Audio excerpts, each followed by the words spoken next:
cars are also now based in Arica, and it means plenty of action for the mechanics.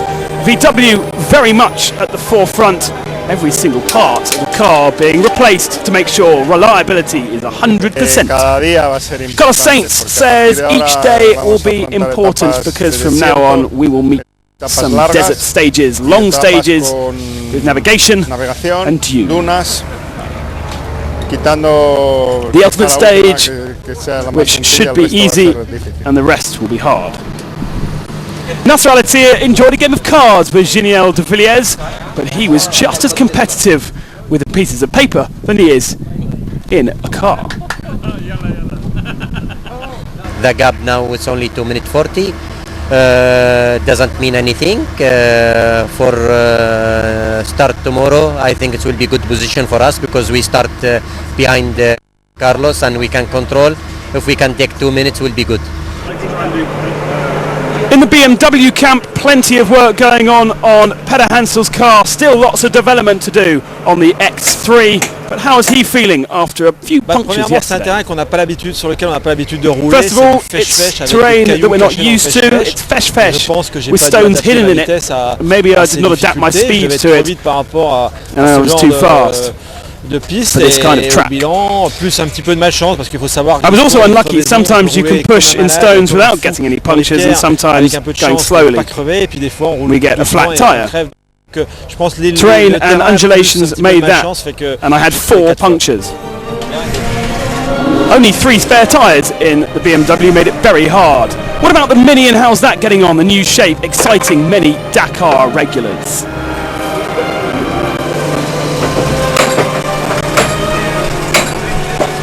My feelings are mixed. I'm happy because I love that I can the car, and disappointed because we had some small problems and had big consequences. The test we did in France was made in -5 degrees and everything was working very well because there was no heat.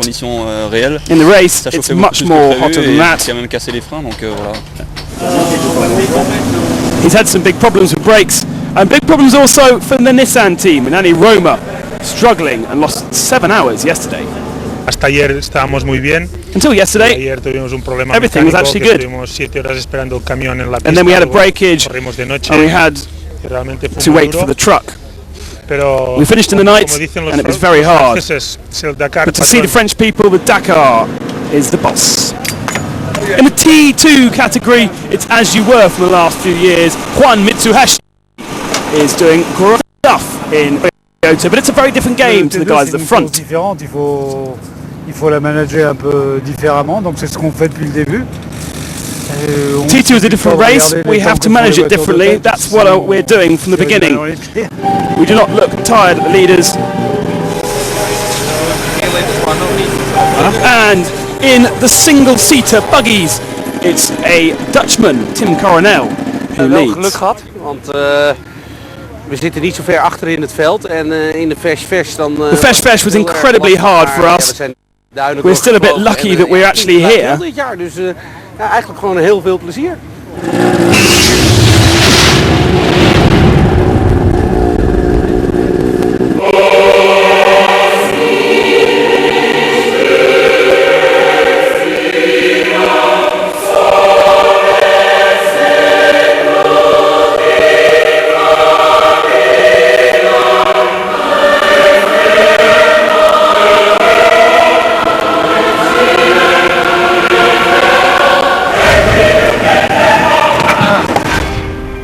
In the cars category, Carlos Sainz left off where he started last year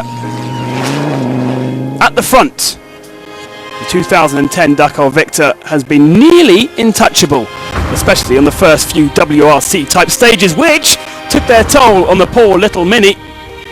Overheating problems in the first day, and then the wheel managed to machine itself through the brakes. That was slightly worrying for the Frenchman, and a difficult first day. Day 2 was all about Volkswagen's Mark Miller pushing from the very start. Too much, in fact. He hit a rock and rolled his car. He is now out of the running for rally contention, as is another man, Robbie Gordon. Well, struggling with the wet conditions, beached himself on a rock, but that was just the beginning for Robbie's problems. On the liaison stage up to stage 4, the car had a wheel bearing problem. No one to give him spares. We see no more of Mr. Gordon.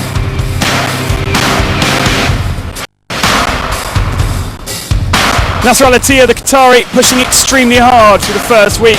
He's keeping Carlos Sainz at bay, but has only taken one stage victory ahead of El Matador in order to do a little bit harder next week. Well, the Mini was doing particularly well once they'd fixed their problems with the brakes, but in the dust, Galan Shishri drove into a hole. No real damage to the car. He broke his co-driver's wrist, however. Michel Perrin continues, the Mini now continues, and the pace is still good. For the lead X-Ray car, Stefan Padahansel has not had a good week. He's had the speed, he's been faster than the Volkswagens, but for some reason punctures have been his thing. 3 days he's picked up at least one puncture. Last day he had 4. Giniel de Villiers is now 3rd in the standings. He sits some half an hour though behind the rally leaders. Mark Miller has recovered back up to 6, amazingly enough, and probably will go up even further, but he's now carrying all the spares for his teammates. In 7th position is Orlando Terranova, the Argentinian, enjoying the sands, and best non-Volkswagen Mitsubishi is Spinelli, 8th in the Mitsubishi.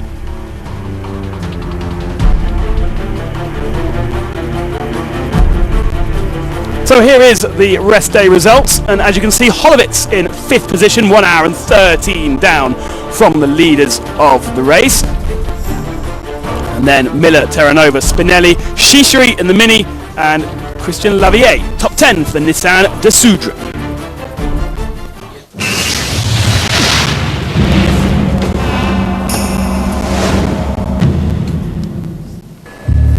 And what a fascinating battle we've had in the trucks for this first week. We haven't seen too much of the big beasts on the programmes, but rest assured they've been having great fun out there. At the moment it's led by Fyodis Khabarov in the Kamaz. He's some 20 minutes ahead of his teammate Vladimir Chagin. That's because for some reason Khabarov has not had the problems of his teammates. They've been running for nearly a day.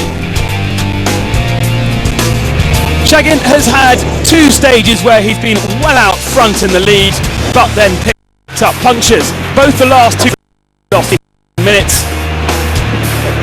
And that means he trails his teammate by 20 minutes and is also in the clutches of the 3rd truck. No Gerard Deroy, he dropped out on stage 1 of the rally.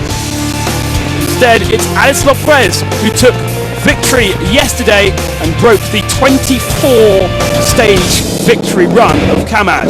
Tatra is very happy with. He's 21 minutes down from Khabarov, in contention for that rally win.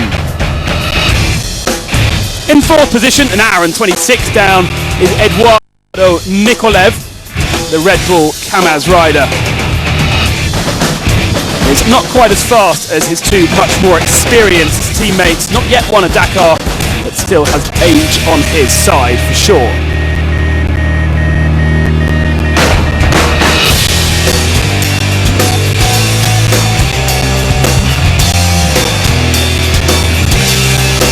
His teammate Eduardo Mardiev is down in 6th spot, carrying all the spares for the front 3 Kamaz trucks.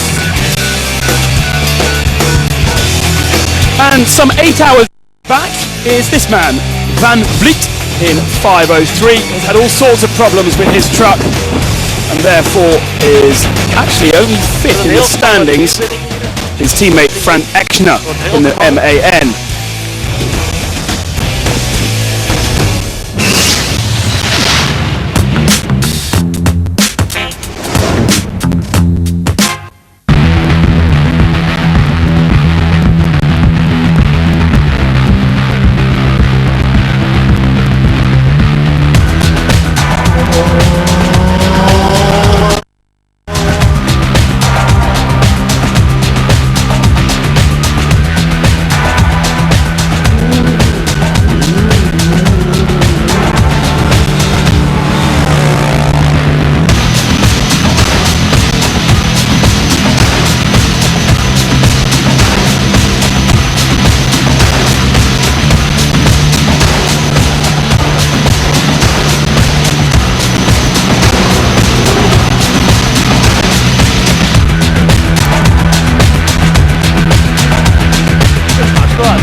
The difficulties of stage 5 went long into the night. Some quarter of the cars that started the stage did not finish.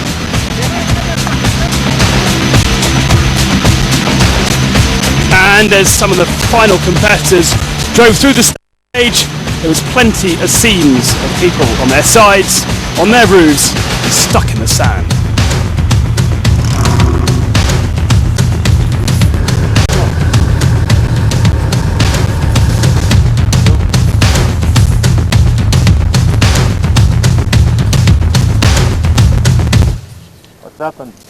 ¡Eh! ¿Qué hacen aquí ustedes? What are you doing here taking pictures? Estoy justo durmiendo. Míralo ve. Look at him! Justo durmiendo. I am sleeping, he says. Hola, ¿qué tal? Mi primer Dakar. It's my first La Dakar, fortuna. and I'm sleeping in a dune. We are doing the Dakar. But it's not working very well. But in the end, it will. We will do it. We will survive. Yes, we will survive.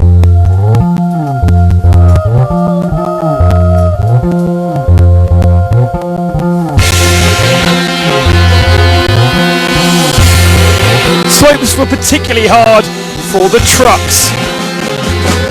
When you're one of the final trucks on the stage, you just have to camp the night and wait for someone to recover you the next morning. That's exactly what happened to this truck. 568. Supposedly the backup car for the Sony Cars team.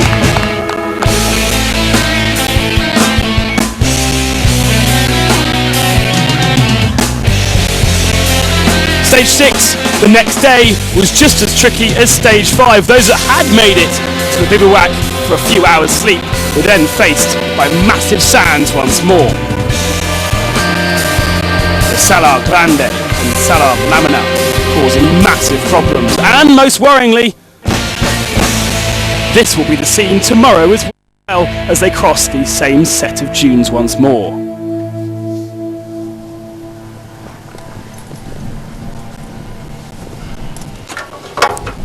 Tuve mucho polvo. There's been a lot of dust, so I've had 3 falls and I've got the engine valves blocked. The engine absorbed a lot of dust and the valves have got stuck, you know, so the bike will not start anymore. I took them apart and I've fixed it, which seems to have worked. I now seem to be okay.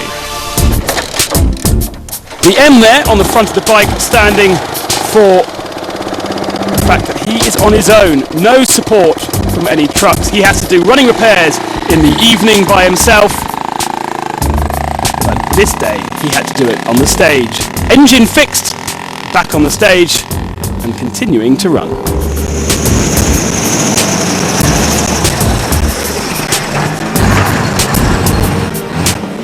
Don't expect these images to go away. Spectacular scenes from the Dakar will continue when racing commences tomorrow. But for the moment, everyone's taking a well-earned rest in Arica.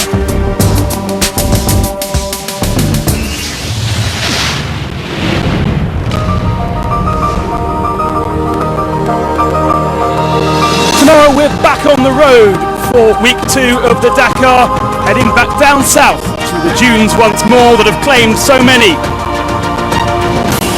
Due to this, nearly 200 kilometres have been taken off the original length, so it won't be 631. Give a few people a well-earned rest. We'll see you tomorrow.